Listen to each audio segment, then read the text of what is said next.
Indiana Clean School Bus Consortium events. Next slide, please.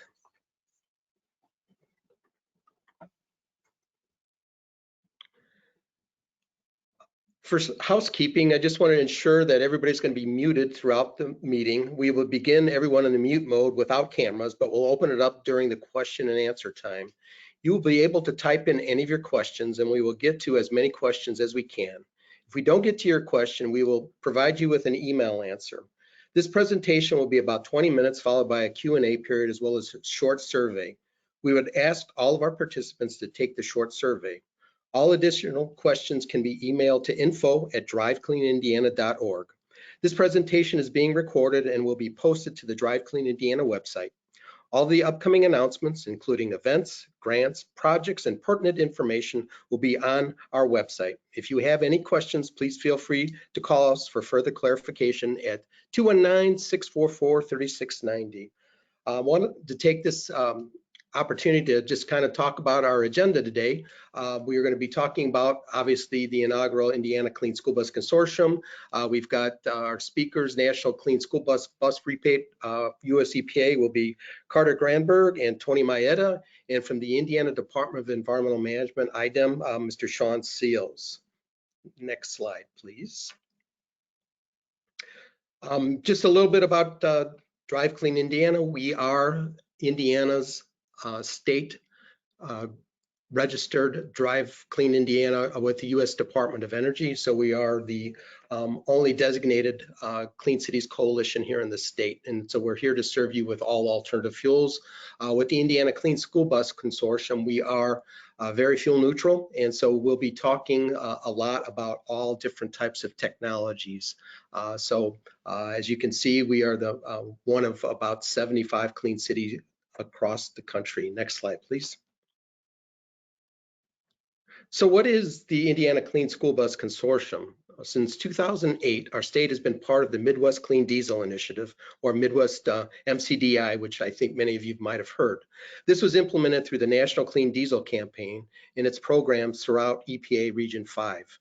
This MCDI initiative, anything that runs on diesel, basically addresses diesel engines and equipment owned and operated in Illinois, Indiana, Michigan, Minnesota, Ohio, and Wisconsin. The Indiana Department of Environmental Management, IDEM, and Drive Clean Indiana, formerly South Shore Clean Cities, have led the Indiana delegation since 2008. Many of the programs that you may be familiar with have been in our great state, have had grant opportunities through the DieselWise program. So with the renewed focus on school buses, we want to focus our efforts and continue to reduce diesel emissions in a concentrated effort by working together. So the Indiana Clean School Bus Consortium is a collaboration of federal, state, and local agencies and concerned citizens, along with communities, nonprofit organizations, and private companies, all working together to make a viable difference in our communities by reducing exposure to emissions from school bus, diesel engines, and equipment. Our goal is to highlight the great projects and technologies being implemented in our state and provide you with resources that will assist you in learning about the new technologies, health concerns, peer-to-peer interaction, and overall overviews and demonstrations of these technologies, as well as best management practices. We want to understand what information you would like to learn about, and we will create upcoming webinars based on the feedback we receive from you. Our goal also is selfish. We want all of our schools applying for upcoming funding opportunities to take advantage of these and reduce barriers to the transition to cleaner school bus technologies. So this is you and our consortium created for everything clean Indiana school buses. So our goal is to be a one-stop shop for everything school buses in the state of Indiana. With that being said, our Drive Clean Indiana team is here to answer and will be of service to you and your schools, and we look forward to working with all of you. At this time, I'd like to introduce Mr. Carter Granberg and Tony Maeda from US EPA, who will overview the US EPA Clean School Bus Program. Carter? Thank you very much, Carl. Hi, everybody. My name is Carter Cranberg. I am a project officer here at Region 5. I'm the state lead for Indiana Clean School Bus Program, working very closely with Tony Maeda, who some of you may know has been here at the EPA for a while, has been very involved in the Clean School Bus Program, the diesel programs. I'll let you introduce yourself, Tony. Yep. Hey, everybody. Thanks. So yeah, I'm just going to give a brief overview today of EPA's Clean School Bus Program on the national level, talk a little bit about how it relates to Indiana and kind of what the next steps are going forward for 2023. Next slide, please.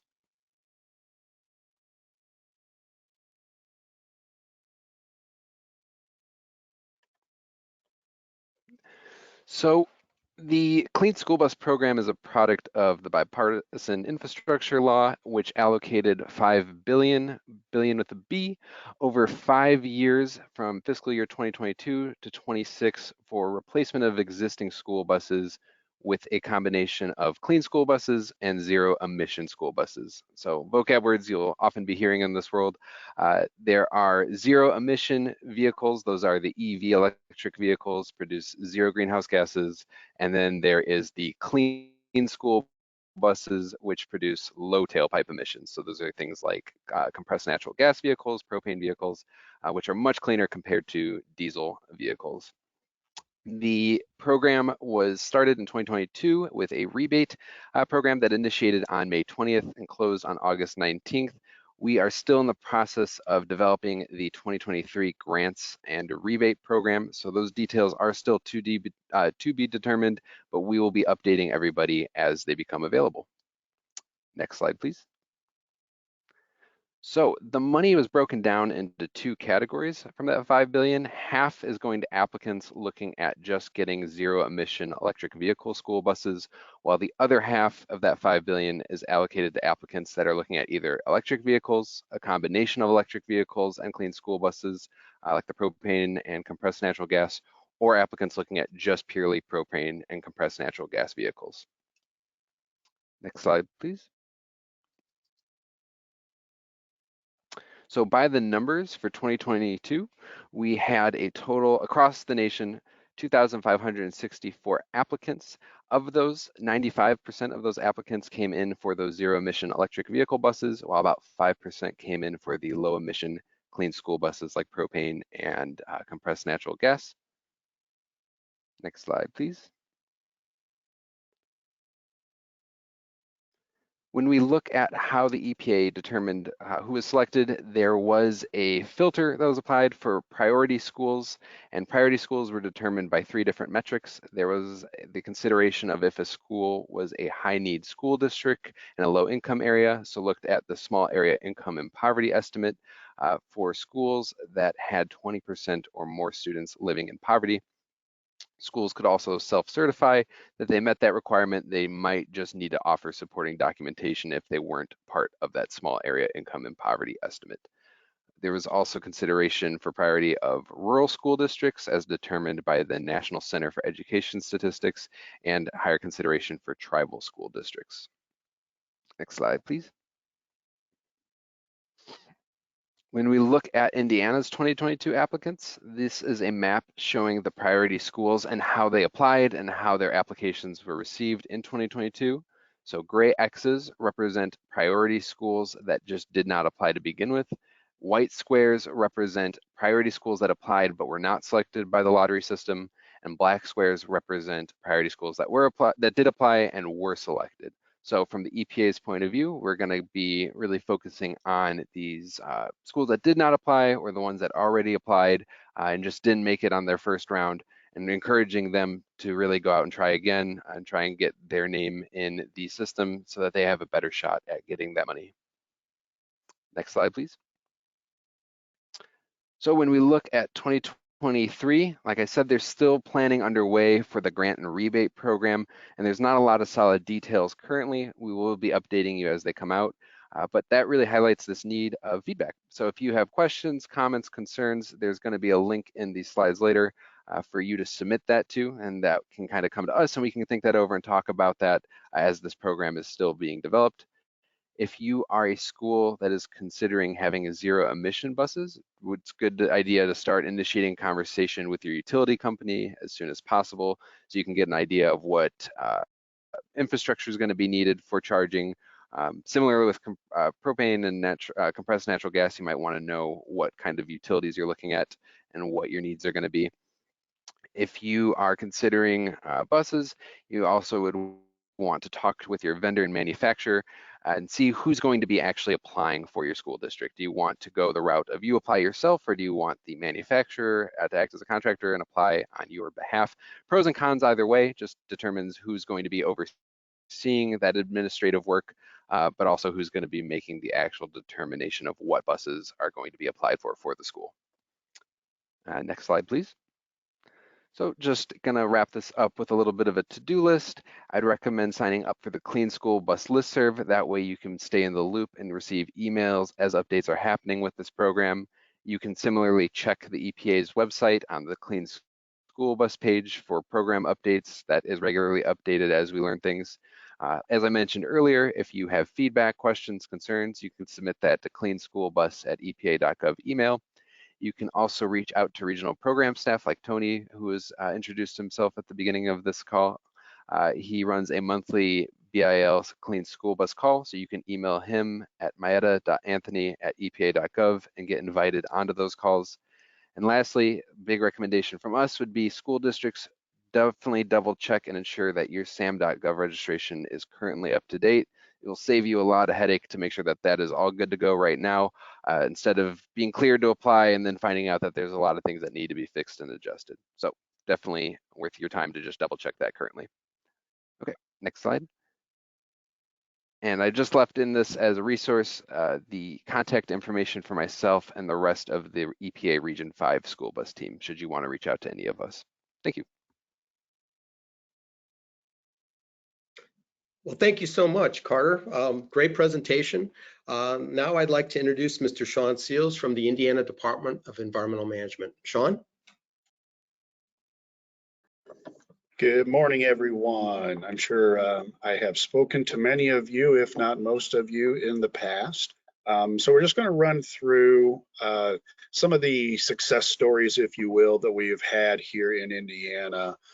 Carter kind of alluded to a lot of the options that exist and some processes that you might want to follow. The to-do list is really an important thing that I just want to kind of draw your attention to. But I think another thing is, don't forget that as we are the Indiana Clean School Bus Consortium, we are here to provide whatever service you need from us, more local boots on the ground, if you will. So just remember that as we go on. Next slide, please. And just so everybody knows, I have 2 whole slides, so this isn't going to be much. So we do have, as you can see, a decent amount of experience here in Indiana with electric school bus projects. We have funded these projects through the Volkswagen Environmental Mitigation Trust Fund. I'm sure that many of our awardees are probably online here today. And one of the reasons that we just wanted to touch on kind of the success stories, if you will, here in Indiana on electric school buses as well as propane school buses is to draw your attention to some of the points of contact that we will help facilitate. So if you have questions about either of these school bus options, you know who you can reach out to, and we can help you make those connections where needed. So what you can see here is we've got a lot of schools. If you recall, when Volkswagen first kind of started rolling, the concept of electric school buses were actually pretty new and intriguing to folks. So what we ultimately ended up finding was a lot of folks wanted to dip their toes in this new electric school bus program to see what it was like. And that's why you see the majority of these school systems were awarded a single bus, because in most cases, that's all they actually applied for. They just wanted to get some funding to cover the cost. Our program covered 75% of the actual cost of the electric school bus. The Volkswagen program did not cover infrastructure, however, so that is one of the differences between the EPA's program and what we have done historically with Volkswagen. And you'll see that, you know, we've got a pretty good spread across the state, a variety of different types and sizes of school system.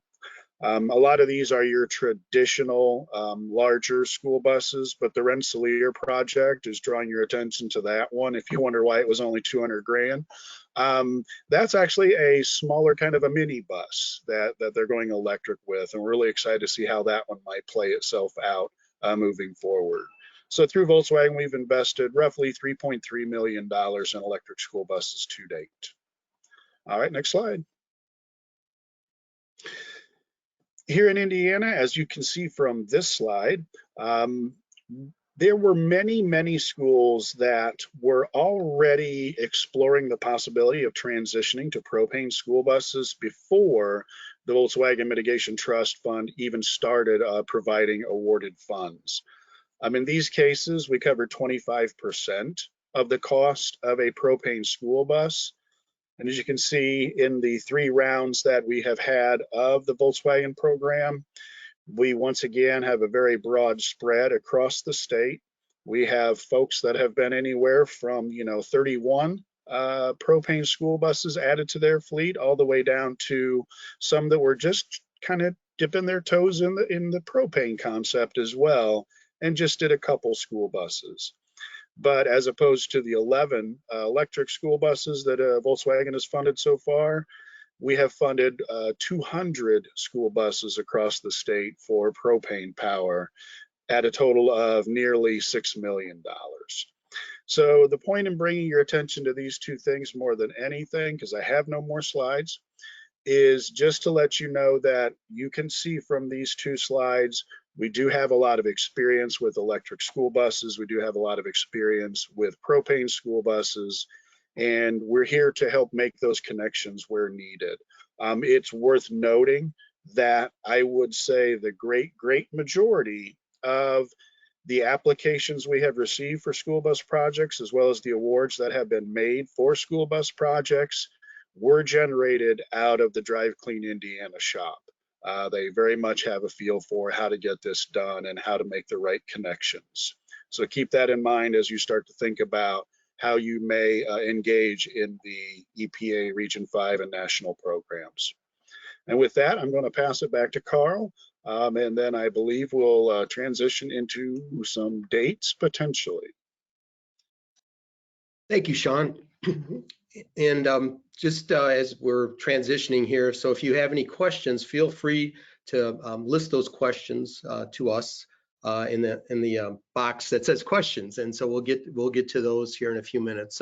So our next steps as the Indiana Clean Diesel, Indiana Clean School Bus Consortium is again to be a catch-all, not just for US EPA funding, not just for IDEM funding, but a collaboration where you're going to know things that potentially will affect school bus transportation and school bus infrastructure.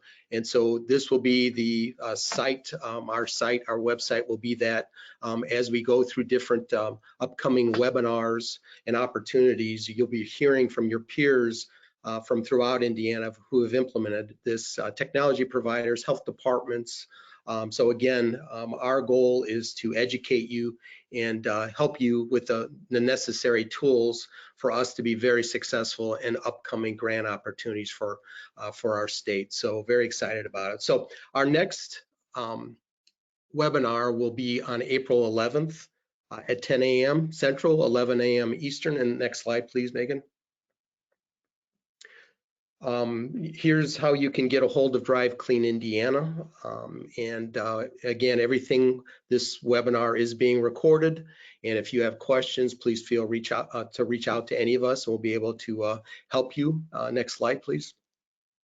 And a couple things I did want to make you aware of are a couple events and why we're not having an event in March. Well, the National Truck Equipment Show is actually happening in Indianapolis the week of March 7th through 10th. And we do have, for any of the fleet managers or anybody that's attending this that are interested in attending that, we have free passes for that. So if you register, just use DCI 123 for your passes. We're also on the 8th of March, we're going to be hosting a networking reception for any fleet managers here in our state that are interested. So you can register for that on our website. And then we're also going to be holding a national, what's called National Clean Cities Day at the NTA event. And this will be held on March 9th, right on the show floor.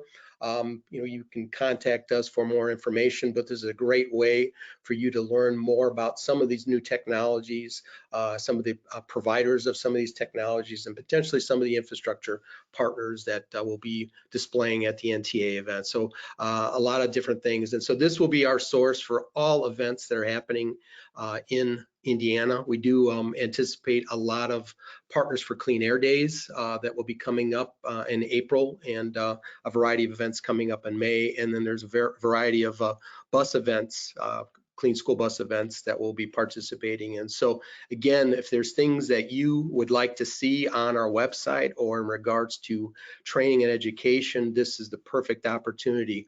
So after this, I'll turn it over to Megan and she'll explain some of that, but please continue to type in your questions. And Megan, I'll turn it over to you.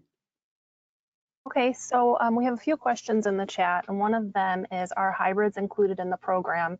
They may be cost effective in reducing GHG emissions.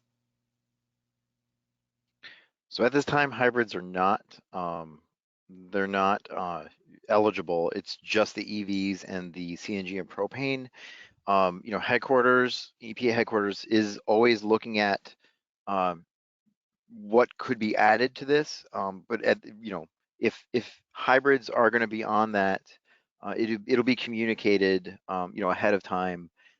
But I have to be kind of honest, at this time, through the BIL, it doesn't appear like they're going to be putting hybrids on that menu.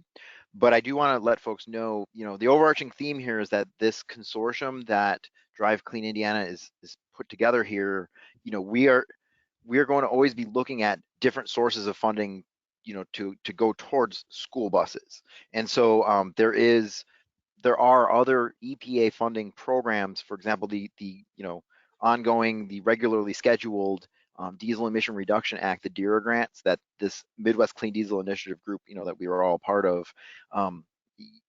Those grants would be able to fund an expanded host of technologies, as long as those hybrid buses are certified with EPA or CARB. Those would be eligible under the DERA funding. So there are, the long story short is, this program, no, but there are funding sources that would allow the purchase of hybrids, and that the point of this group would be to let folks know about those opportunities. Thank you. And Tony, just to jump in and add, for those that are not aware, the DERA program is administered through IDEM, and DCI is very closely engaged in that. So when those opportunities are out there, you will be absolutely be made aware of them through the DCI folks. Yes, and you know what, I'm going to plug all of us here. Like, this is the group for school districts and folks interested in school bus fleets. Like Sean just said, like, these are basically like the three kind of core groups for Indiana. Would be EPA, Drive Clean, and IDEM. Thank you. Our next question is, are any of the electric buses equipped for V2G? They can be. There's no restriction on that. EPA, for EPA, you need to show that you're purchasing an electric bus. You only get up to whatever the funding you're awarded for that bus. So if the bus costs more than the money that you are given, if that V2G capability is a little extra, you'd have to pay for that in the cost of the bus. But it's not, there's no restriction on getting a bus that has that capability. The other thing I will say is that $20,000 for infrastructure per bus, that can only be spent on your side of the electric meter. So you have to be pretty careful on, it's not a ton of money, and EPA is working to find ways to be able to expand that without running afoul of the Buy America restrictions on infrastructure, which is the reason why, like Carter said, like, we're still sort of TBD on like when our programs are coming out this year. Part of what they're trying to work on is, being able to expand that infrastructure funding. You will probably see more in the the outreach materials and the presentations once we know what's going to go on with these programs. Carter will be presenting that, Sean and Carl will be presenting this information too. Hopefully EPA will be able to spend a little bit more this year and in future years on that infrastructure stuff. And hopefully you'll also hear a little bit more about the V2G in that as well. Right, and if I could add just, Tony, just to be clear, one of the things that we have mentioned and will mention repeatedly is it's going to be incredibly important for anyone interested in a program such as these to get early contact. So if you're interested in V2G, you need to find out from your manufacturer whether or not that is a viable capability. That's something that some will have, some will not, some will have later. You know, so it's not like it's a very fluid program. The other part of it is from the standpoint of infrastructure. One of the things that we intend to do through the Indiana Clean School Bus Consortium is to make sure that we have some time spent with your utility providers who can share what's really, really important to you for you to be ready for an electric school bus infrastructure project. Because we don't all work for the utility company, so we don't all know what infrastructure really looks like, nor what is really needed.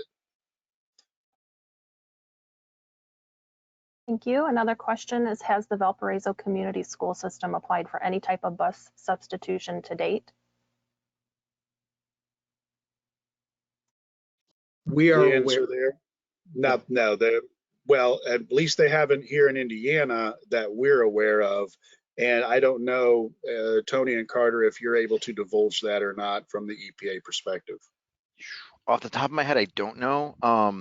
You know, a good way to check, and actually where I'm going to right now, is to check the wait list and the selected schools on EPA's Clean School Bus website, because all that data is public. So if I'm trying to fire it up, my computer's a little slow. I might pop in a little bit and tell you if I find them, but I don't know off the top of my head. We do, if Valparaiso Public Schools is a priority school district, and that's another thing I want to kind of hammer in with Carter's map that he showed with those X's and the squares and the filled in squares and the empty squares. All those schools should be applying every year because those are all priority schools. And with the amount of funding that we have, to be realistic, like the way that the selection process works is everybody gets a random number and there's one big line across the through the entire country, and the priority schools, so those tribal schools, the rural schools, and the in-need schools, those are all selected before the non-priority schools. And there were $4 billion in requests for $1 billion in funding, and actually it was only $500 million in funding before. So that's a long-winded way to say that if Valparaiso is on that priority schools list, which we'll find out, they should definitely be applying for these funds. And just to add to that, Tony, we have worked with Valparaiso schools in the past with different types of technology, particularly it's going back a couple of years, but this was through the Dieselwise program. So just to be transparent, they have applied for funding in the past. I don't know. We were not involved with any of the submittals for this past EPA grant. So that's what I can tell you. I think it's also worth noting that as Tony has alluded, and I think it's really an important thing for everyone to pay attention to, the priority schools are going to be, oddly enough, the priority. Whether we really like that or not, that's simply the way that the program is designed. So if you don't find that you are a priority school, you're not in a priority area for whatever reason, this is where those other funding opportunities, Tony alluded to the DERA program that is administered through IDEM. We get a slug of money every year as at the state for that kind of program. There are times where we may apply for funds at a national level. And then Carl, you all have, do you have DOE funds that are sometimes made available for clean school bus programs that may go beyond priority areas? Absolutely.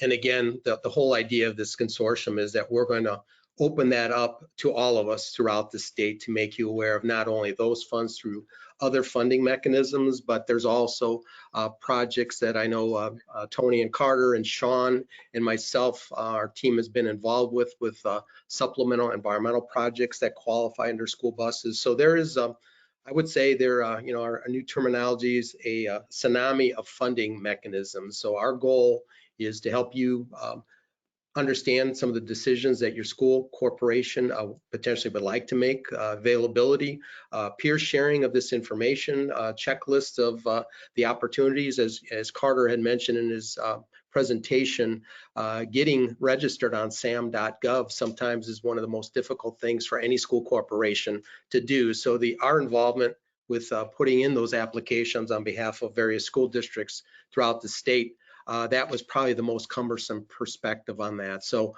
once you are registered, all the federal funding that's coming through the bill or any of the federal dollars, you will have to be registered through sam.gov. So those are the types of things that we should start working on right now. Through upcoming webinars, you're going to learn about the different types of technology and opportunities and the grant opportunities. So again, we feel like there's strength in numbers, and our goal is collectively to work together, obviously with priority school districts, but also with all of our schools throughout the state, working with the Department of Education here in Indiana and multiple partners that we haven't even mentioned that are part of this consortium. So very exciting time for all of us and very exciting time. But again, the goal is we feel like there's not one area that you can go to learn about all the funding mechanisms, and that's what we plan on doing here with the Indiana Clean School Bus Consortium, is having all those opportunities listed in one spot where we can collectively, if you're interested, we can assist you with those grant opportunities, or your school can proceed with or without our assistance. So I'll turn it back over to Megan for additional questions. Okay, several schools have submitted applications and were placed on the US EPA waiting list. Can you please provide an update on the next steps? Yeah, so those schools, I would say just stay tuned. The program, once selected, schools have 6 months to put together a purchase order. So we're in the middle of that phase where schools are they're making the hard decisions of, am I going to buy these buses and how many of them am I going to buy that I was selected for? So we are seeing some schools pare down. We are seeing a few schools say, hey, after all, we did look this through and we're not ready. The thing is it could be anywhere. I would say, within at least the next 6 months, we should know a good amount of who's sending money back. And you never know that wait list, it isn't presented on the internet in the actual wait list order, I don't believe. So, I could just say, stay tuned. The thing is that if the next rebate program opens, definitely apply for that too. You can be on that wait list and still apply for the next funding. So there's nothing saying like you're stuck, there on the wait list. But after about 6 months, schools have 2 years to get the vehicles, and I don't see a lot of folks dropping once they put their purchase orders in. So I would say, within the next maybe 6 to 8 months, we should know who's going to be picked off that wait list. But again, if there's a funding opportunity while you're still waiting, definitely apply for it, because there's nothing saying that you can't. Thank you. Can preschools apply?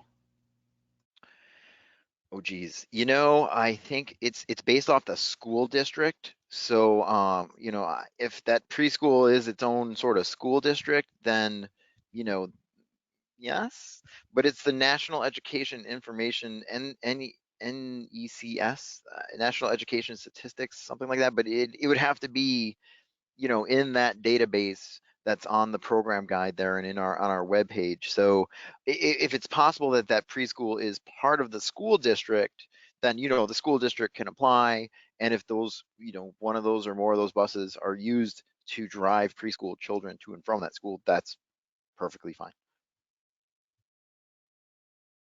Thank you. Does IDEM have any VW funding left? And if so, how much can be used for electric school buses? We are in the process of evaluating where exactly we are after our targeted round 4 programs. My estimation, which since everything rolls through me is reasonably fair, is that we will have some remaining funds even after the targeted 4 programs. The question will be what IDEM and the Indiana Volkswagen Environmental Mitigation Trust Fund Committee determines is the best use of those funds.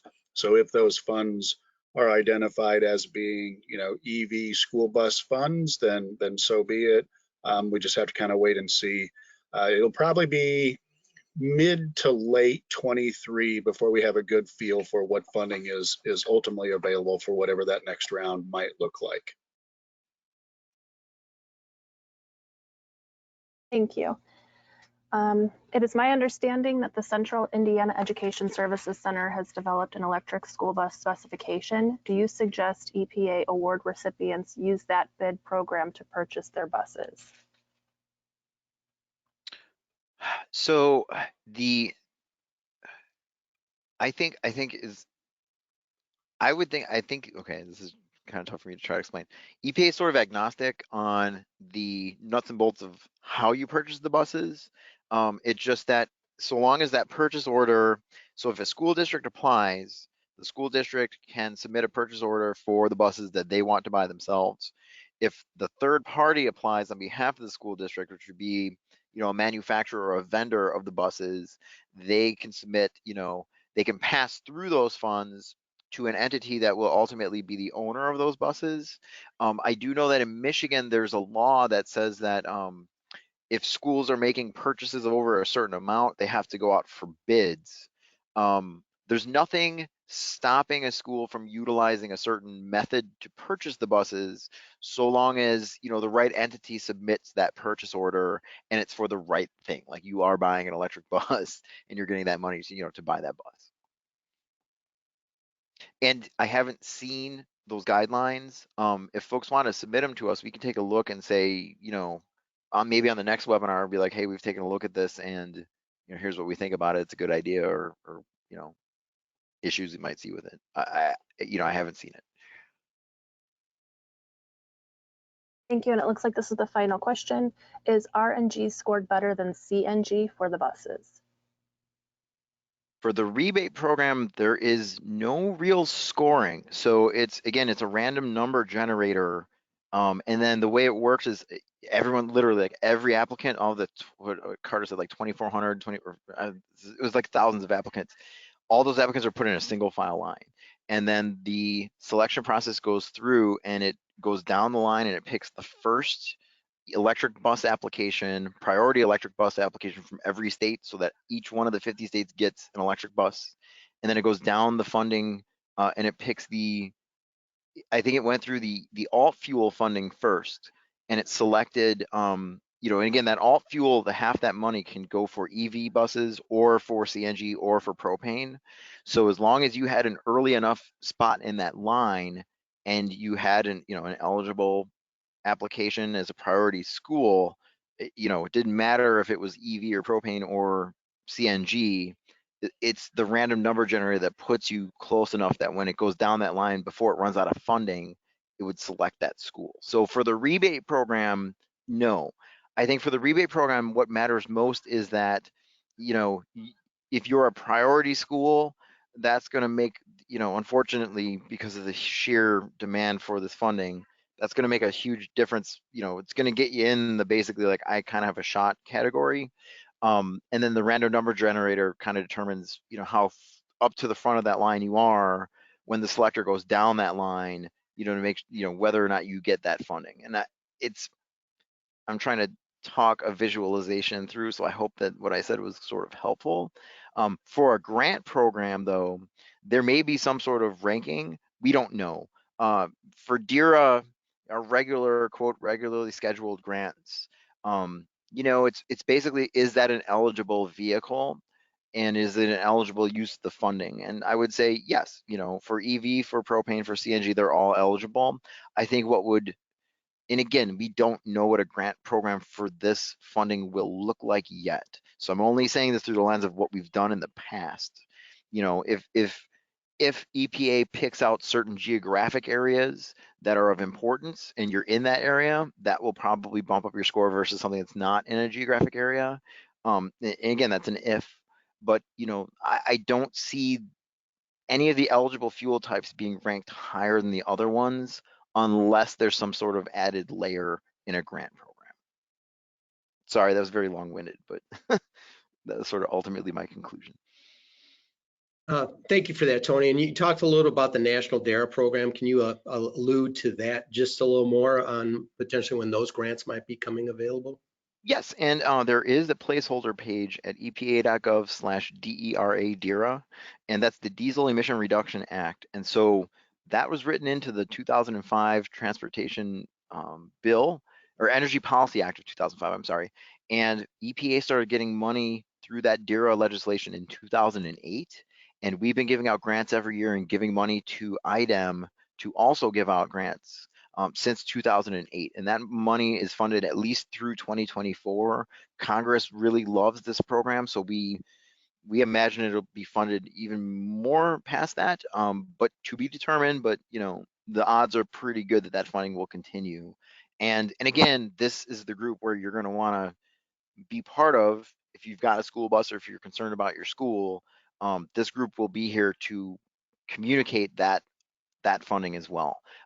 We anticipate the DERA funds it could open as early as this month, probably next month. It's a matter of weeks, I think, that's going to open, because there's now a TBD, like there's a skeleton page for it now. And so the next step is just filling in the information and opening the RFA. Thank you, Tony. Well, any other questions, Megan? We do have one more that just came in. Does IDEM, any other state agency, or any Indiana utility have any other programs to help schools transition to electric buses? At this point, the only programs that we have are going to be DERA and Volkswagen, as well as the support that we and Drive Clean Indiana will provide to you all, just from the standpoint of education related to applying for federal funds. Other than that, I don't know that there are a lot of other funds available for that purpose. I know that the Indiana Department of Office of Energy and Development will occasionally have funds, and Carl probably can speak to their funds a little better because they are Clean Cities affiliated, but I don't think that is typically a whole lot of funding. So again, our goal with our website will be to have all of the funding mechanisms available here shortly. So we'll be reaching out to all of our utility partners throughout the state to include any funding that might be available through other funding sources. So stay tuned for that. We're excited about that and working with all of our utility partners throughout the state. So I will tell you that in the past, there has been some opportunities that we have been able to leverage through some of the utility programs. And again, our website should be the one-stop shop for all that information. So be looking for that, and we'll send an update once we do update our website with all of this information. Tony, anything else that you want to say? Yeah, I just wanted to add, we've been told for a while that at a high level, at the headquarters level, EPA and the Department of Energy are talking about this. Haven't heard a lot, and frankly, thanks to Carl and to Drive Clean, like we've been trying to go from the ground up and reaching out to our our affiliate, our regional offices. Like I'm in the Chicago office. You got Chicago behind me. I'm in the Chicago office. We're trying to find the regional counterparts for Department of Energy to find out what money they got in this infrastructure law and how it can be directed towards school buses. So we're working from both angles to try to get that answer. And again, this is the group where you'll want to be here once we do find out. So with that, yeah, the only thing I was going to say, the only thing I would add, Carl, is as many probably noted in the chat, there was the posting of the survey. Please take a few minutes to take a look at that survey and respond to it. I think one of the most important things from the standpoint of, I know Carl and I in particular, and probably EPA as well, we want these programs and we want this consortium to serve you and your interests. So in that survey, there is a section where we're very specifically asking, you know, kind of why you are here. So give us some ideas on what you think would be important for us to cover in upcoming webinars. So with that, I'd like to thank you all for participating. Thank you to Carter, Tony, Sean, Megan, and we look forward to hopefully seeing you and meeting some of you at the NTA event in March, but would also ask you to save the date for our next Indiana Clean School Bus Consortium meeting, which will be on Tuesday, April 11th at 10 a.m. Central, 11 a.m. Eastern. Thank you, everyone. Look forward to working with all of you. And again, this information will be posted on the Drive Clean Indiana website. Have a great week.